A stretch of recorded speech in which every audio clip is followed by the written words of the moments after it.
The Christmas tree lights reflected off my wine glass as I sat in the corner of my parents' living room, listening to my brother Daniel explain his latest business venture. This was the third revolutionary idea Daniel had pitched to the family in 18 months. First it was the luxury car detailing service that folded after 6 months. Then the premium dog grooming salon that never made it past the planning stage. Now he was talking about an artisanal coffee roasting company that would disrupt the entire industry. The market research is clear, Daniel said, gesturing with his scotch glass. He was 36, always dressed like he was heading to a board meeting even on Christmas Eve. Consumers are willing to pay premium prices for locally roasted, ethically sourced beans. We're projecting $800,000 in first-year revenue. Mom nodded enthusiastically. Dad looked impressed. My sister Jennifer, who worked in marketing, was taking notes on her phone. I sipped my wine and said nothing. The bank is very interested, Daniel continued. I'm meeting with them next week about a $350,000 business loan. Between that and Dad's investment, we'll have enough capital to... Wait, Jennifer interrupted. Dad's investing? Dad smiled. Daniel needs family support. That's what we do. How much? I asked quietly. $150,000, Dad said. From the home equity line. Mom looked less enthusiastic suddenly. That's a lot of money, honey. It's an investment in our son's future, Dad said firmly. Daniel has a solid business plan. The bank wouldn't be considering a loan if they didn't believe in it. Daniel raised his glass. To family support and new beginnings. Everyone toasted except me. Sophia. Mom prompted. Aren't you going to toast your brother? I raised my glass silently and took a small sip. Daniel noticed. What's wrong, Soph? Not happy for me. I'm happy you're pursuing something you believe in. But. No but. Come on. I know that face. You're thinking something. I set down my glass. I'm thinking that $350,000 is a significant loan for a business with no track record in a highly competitive market with thin profit margins. The room went quiet. Dad frowned. Sophia, that's not supportive. I'm being realistic. Coffee roasting requires expensive equipment, climate-controlled storage, distribution networks, and significant marketing spend to compete with established brands. The profit margin on roasted coffee is typically 7 to 12% after overhead. At $800,000 revenue, that's $56,000 to $96,000 profit. If everything goes perfectly. Which it rarely does in year one. Daniel's jaw tightened. Thanks for the vote of confidence. I'm not saying don't do it. I'm saying understand the risk. This from the woman who's been consulting for 3 years? Jennifer said.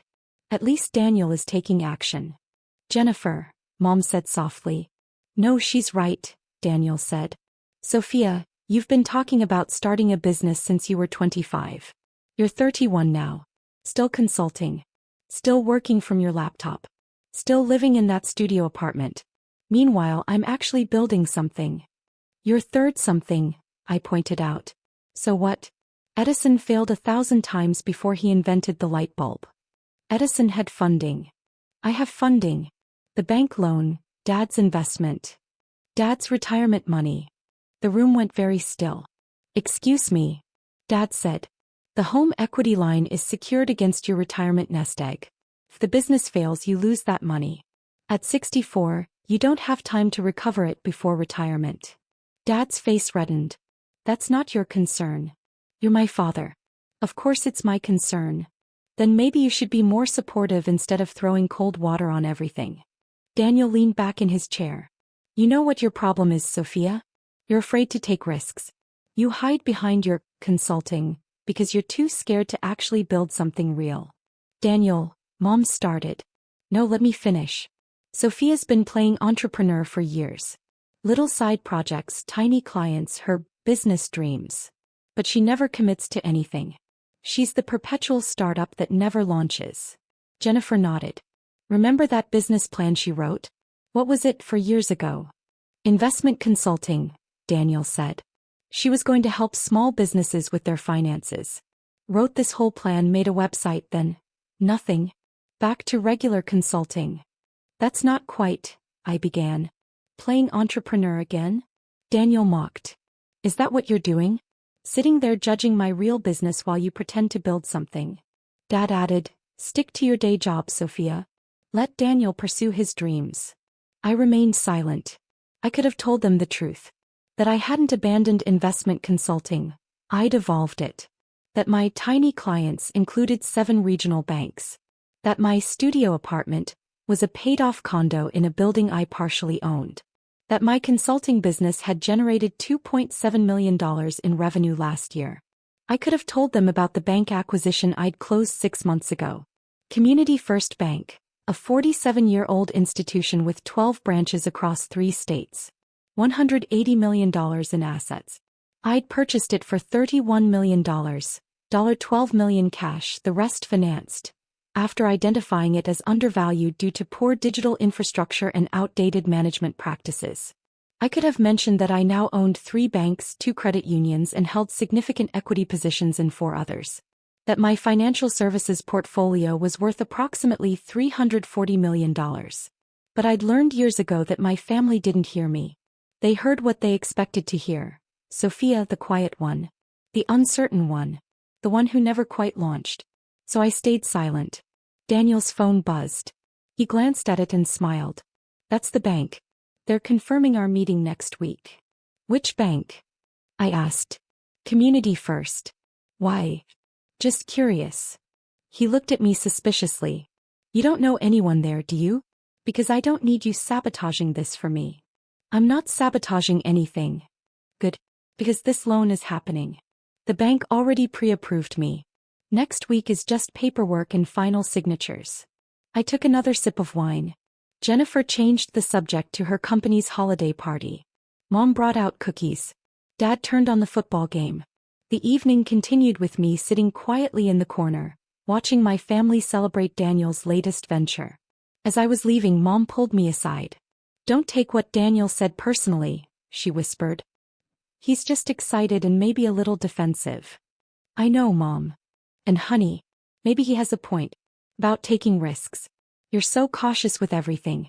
Sometimes you have to just jump in. I'll think about it. He hugged me. We love you. You know that. I know. I drove home to my studio apartment. Actually a 1,400 square foot corner unit with floor-to-ceiling windows overlooking the city.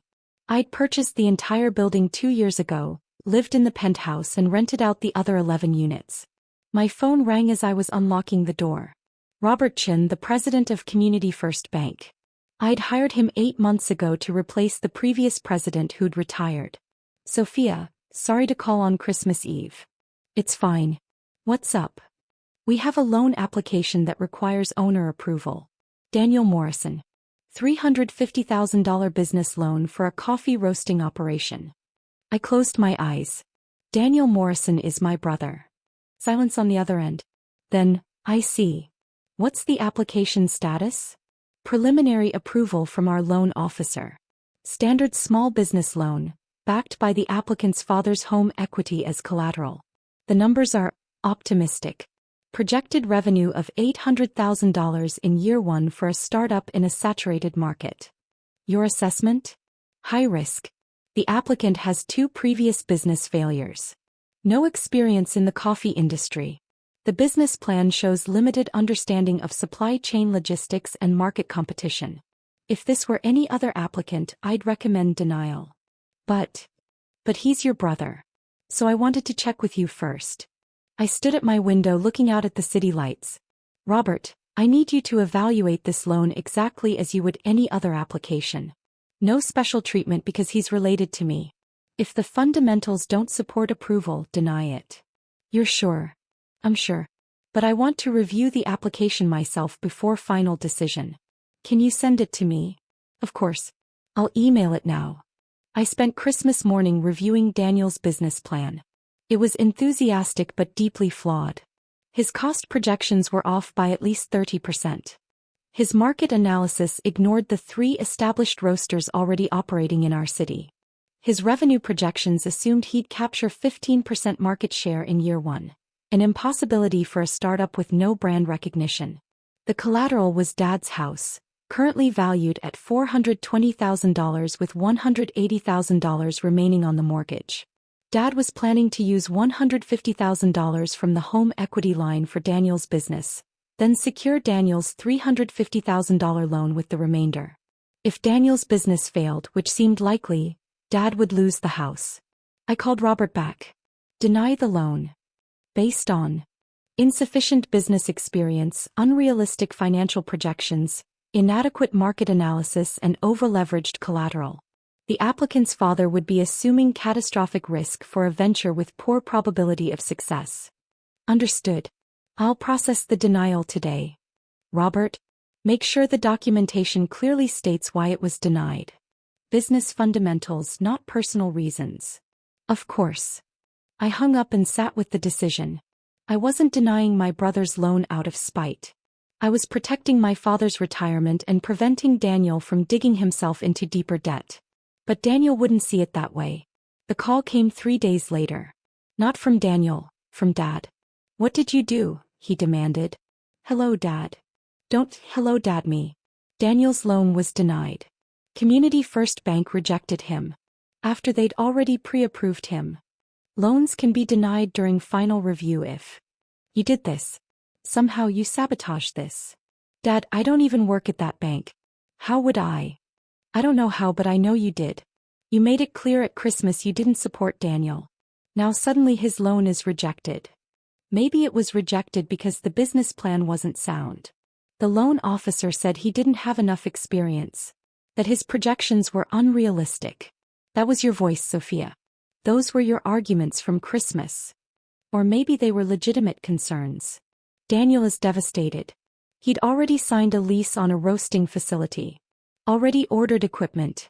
Now he has $45,000 in deposits he can't get back because the loan fell through. I closed my eyes.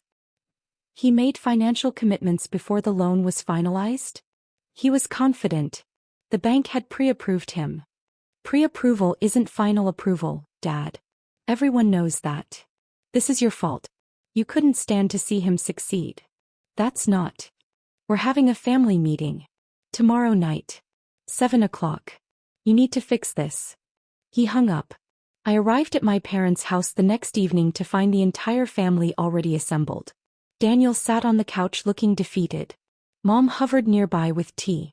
Jennifer and her husband Mark were there. Even my Aunt Linda had shown up. Sophia, Mom said when I entered. Thank goodness. We need to figure this out. I sat in the chair across from Daniel. I'm sorry your loan was denied. Are you? Daniel asked. Because Dad thinks you had something to do with it. How would I have anything to do with it? You tell me. You were the one talking about risk and profit margins and market saturation at Christmas. Then suddenly the bank uses the exact same arguments to deny me. Those are standard lending evaluation criteria. It's too much of a coincidence. Jennifer leaned forward. Sophia, do you know anyone at Community First Bank? Why would that matter? Just answer the question. I know some people in the banking industry. It's a small community. Did you call them? Dad asked. Did you tell them not to approve Daniel's loan? No. It wasn't a lie. I hadn't told anyone not to approve the loan. I told them to evaluate it fairly. Then how do you explain the timing? Daniel demanded. Pre-approved on Christmas Eve, denied 3 days later? Loans get denied all the time during final review. Not like this. The loan officer said my business plan showed limited understanding of market dynamics. Those were almost your exact words at Christmas. Because they're accurate. The room erupted. Everyone started talking at once. Dad accused me of jealousy. Jennifer called me unsupportive. Aunt Linda said I'd always been difficult. Mom tried to calm everyone down. Let's all just take a breath. She ruined this for me, Daniel said quietly. The room went silent. I had everything planned. The facility, the equipment, the suppliers. I'd already hired a part-time assistant. Now I have $45,000 in deposits I can't recover, no loan, and no way to move forward. There are other banks, I said. I've tried. I spent the last 3 days calling everyone. They all say the same thing. Too risky, insufficient experience, over-leveraged collateral. Your words, Sophia. Everywhere I turn, I hear your voice telling banks not to trust me. Daniel, I didn't. Dad's putting the house up as collateral, he continued. Do you understand that? He's risking his home to support my dream. And you can't even be happy for me. I'm not happy about Dad risking his retirement. It's his choice. It's a bad choice. Dad, you're 64. If this business fails, you lose your house. You'll be working until you're 70 or 80 just to recover. Dad stood up. That's my decision to make. It's a decision based on emotions, not math. Not everything is math, Sophia. Some things are about faith. About family. Family doesn't mean enabling bad decisions. Daniel's phone buzzed. He glanced at it, frowned, then looked at me with an expression I couldn't read. What? I asked. He held up his phone. Email from Community First Bank. They want to schedule a meeting with me. Says I need to meet with the owner for final loan approval consideration. My stomach dropped. The owner? Jennifer asked. Why would the owner want to meet about a $350,000 loan? Daniel was staring at me. Sophia, do you own Community First Bank? The room went absolutely silent. That's ridiculous, Dad said. Sophia doesn't own a bank. Then why is she avoiding the question? Daniel's voice was rising. Sophia, do you own Community First Bank? I met his eyes. Yes. The silence that followed was absolute. Then Jennifer laughed. It was a sharp, disbelieving sound. What? Oh, that's insane. I purchased it 6 months ago. You purchased a bank. Dad's voice was flat. Yes. With what money? Money I earned consulting. Daniel stood up. You've been consulting for 3 years.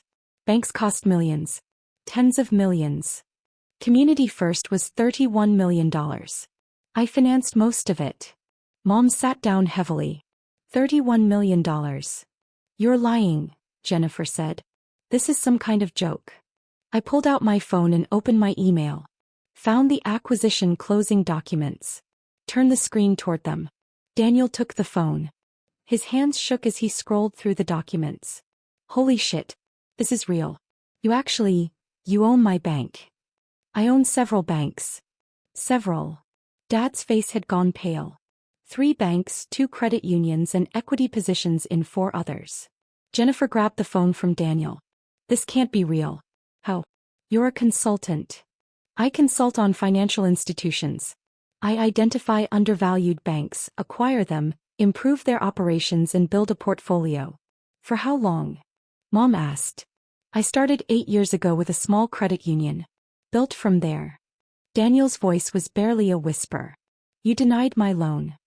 I asked the bank president to evaluate it fairly. He recommended denial based on the fundamentals. But you approved it. You had final say. Yes. And you said no. I said no because the business plan was flawed, the market analysis was incomplete, and the collateral risk was catastrophic for Dad. It wasn't your decision to make. It literally was. I own the bank. Dad sat down next to Mom. You're telling me that while we've been worrying about your career, your finances, your future, you've been buying banks? Yes. Why didn't you tell us? Would you have believed me? No one answered. Jennifer was still scrolling through the documents on my phone. These show your worth. Oh my God. Sophia, how much are you worth? The portfolio is valued around $340 million. My personal net worth is roughly $180 million after debt. Mom made a small sound. Dad just stared. Daniel sat back down. This whole time. Every time I talked about my businesses, my plans, my dreams. You just sat there listening. Yes. You could have told me you owned banks. Plural. That you were worth hundreds of millions. But you let me mock you. Let Dad tell you to stick to your day job. I learned a long time ago that telling you didn't change anything. You heard what you wanted to hear. That's not fair. Isn't it? 4 years ago I tried to tell you about my first bank acquisition. Do you remember what you said? He was quiet. You said, that's cute, Sophia's playing banker now. Jennifer said I should focus on getting a real job with benefits. Dad asked if I'd considered the tax implications, as if I hadn't spent 6 months structuring the deal. We were trying to be helpful, Dad said weakly. You were being condescending. So I stopped sharing. I built my business quietly. And at family dinners I just listened. While we bragged about our accomplishments, Jennifer said slowly. Oh my God. I talked about my $85,000 salary like it was impressive. To someone worth $180 million. Your salary is impressive. You earned it. Daniel's phone buzzed again. Another email. He read it and his face went white. What is it? Jennifer asked. It's from the bank. The meeting with the owner, with Sophia, is required for me to receive detailed feedback on the loan denial and discuss potential paths forward. He looked at me. You're going to make me come to your office, sit across from you, and explain why I'm not qualified for the loan. No. I'm going to explain why the loan as structured was too risky. And then we're going to discuss what a realistic path forward would look like. I don't want your charity. It's not charity. It's business consultation. Free of charge because you're my brother. Why would you help me? I've been awful to you. Because despite everything you're still my brother. And I don't want to see Dad lose his house backing a venture that isn't viable. Dad's head snapped up. You think I'll lose the house? If you collateralize it for Daniel's current plan? Yes. The business won't generate enough revenue to service the debt. You'll default within 18 months. But you could structure it differently, Mom said. It wasn't a question. I could. Smaller loan, different terms, realistic revenue projections. Daniel would have to start smaller, build gradually, prove the concept before scaling. It wouldn't be the dramatic launch he's planning. But it might actually succeed. Daniel was quiet for a long moment. You really think my plan won't work? I think your passion is real but your numbers are fantasy. You're trying to do in 1 year what takes most successful roasters 5 years to build. And if I come to this meeting? Listen to your advice.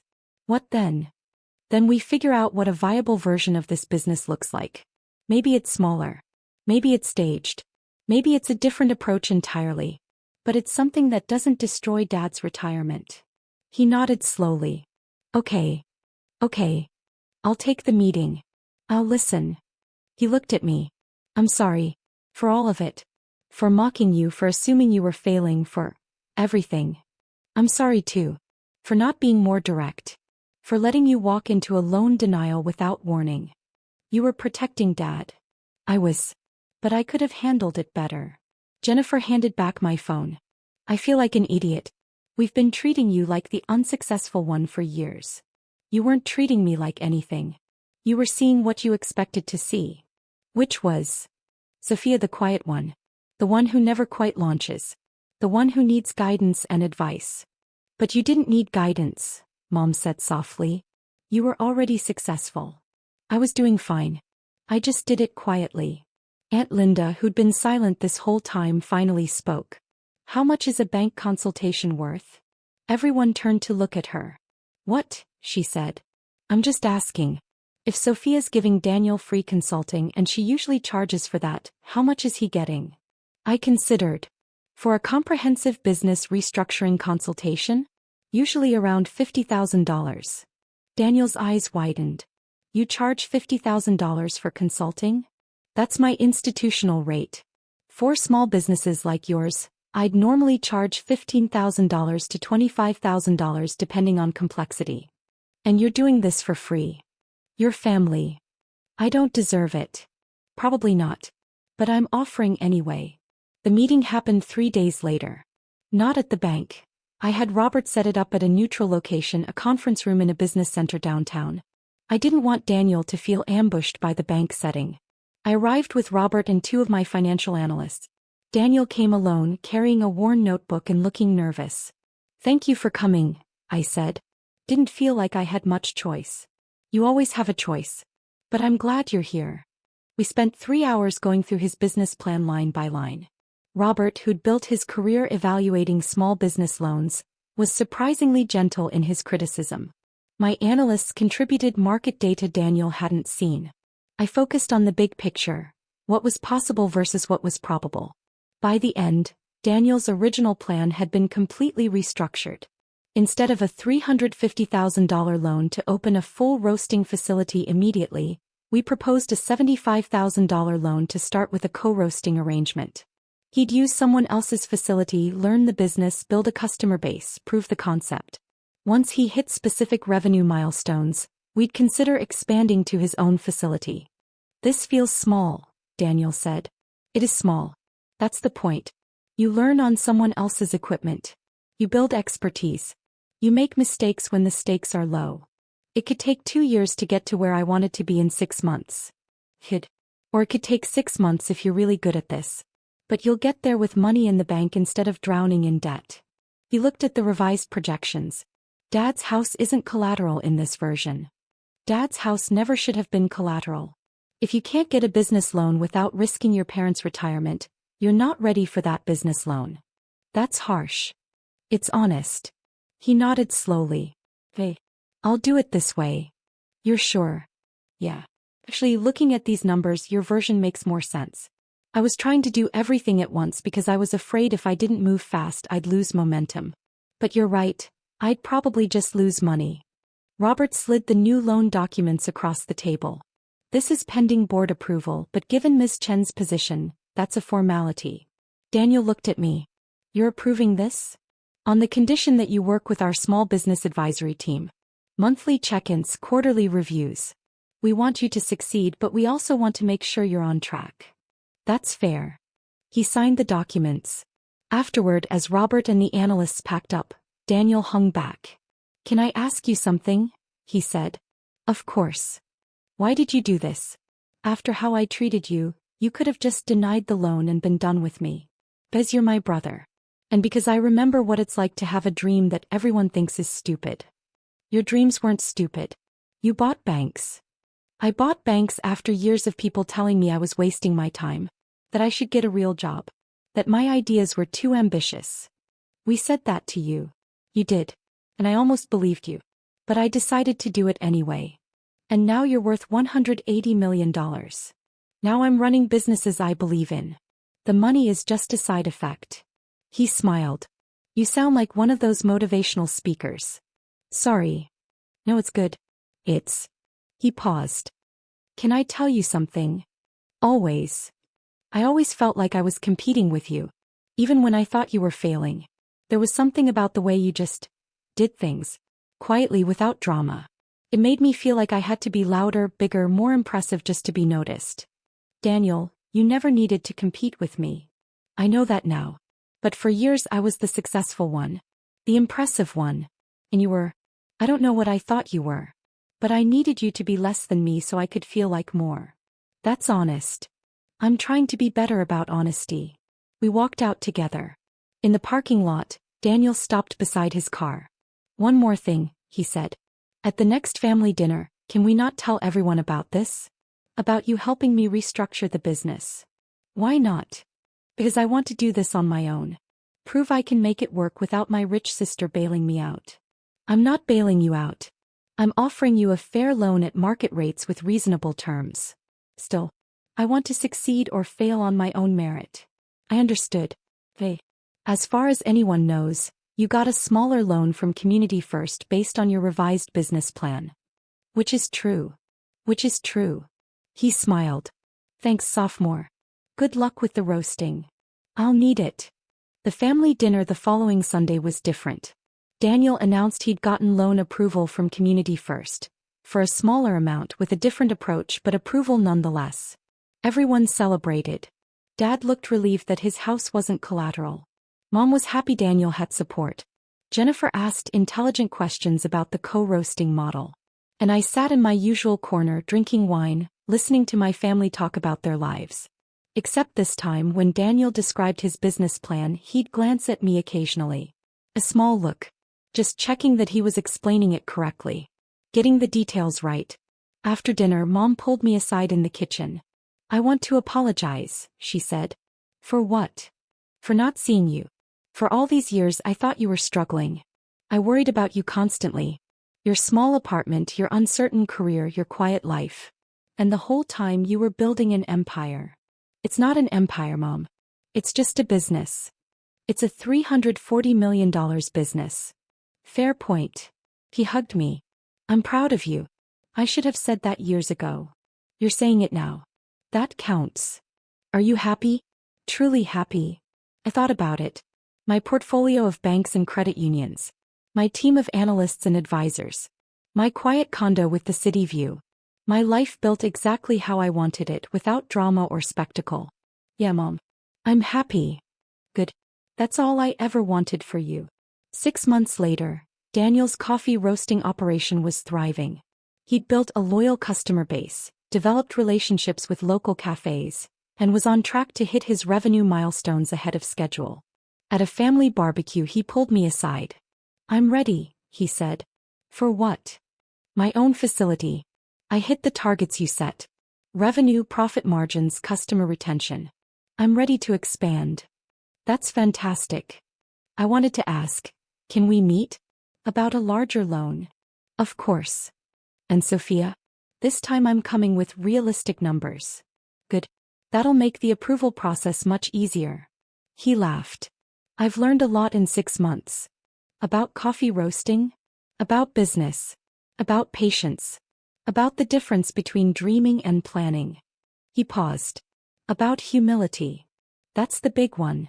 Yeah. Turns out being the loudest person in the room doesn't make you the smartest. No.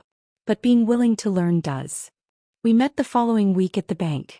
His new business plan was solid. Realistic projections, comprehensive market analysis, staged expansion with clear milestones. Robert approved the larger loan that afternoon. As Daniel was leaving, he turned back at the door. You know what's funny? What? For years I thought I was the successful sibling. The one with the impressive career and big plans. And you were just there. Quiet. Unremarkable. And now I realize you were always successful. I was just too loud to hear it. After he left, I stood at my office window looking out at the city. At the neighborhoods where my banks operated. At the businesses we funded. At the lives we helped build. I thought about that Christmas dinner when Daniel mocked my small business dreams. When Dad told me to stick to my day job. When everyone assumed I was the unsuccessful one. And I thought about how satisfying it had been when Daniel's phone buzzed with that email requiring the bank owner's approval. Not because I got to deny him. Not because I proved him wrong. But because finally, they saw me as I actually was. Not Sophia the uncertain consultant. Not Sophia the quiet dreamer. Just Sophia. The woman who built a banking empire while everyone else was too busy talking to notice. And in the end, that was worth more than any dramatic revelation or public vindication. It was worth watching my brother succeed. Watching him grow. Watching him learn that success isn't about being the loudest or most impressive. It's about doing the work. Quietly. Consistently. Whether anyone's watching or not. That's what I'd been doing for 8 years. And I'd keep doing it for 8 more. Not because I needed to prove anything to anyone. But because I'd learned something my family never understood until it was too late to ignore. The quietest person in the room is often building something so significant that words would only get in the way.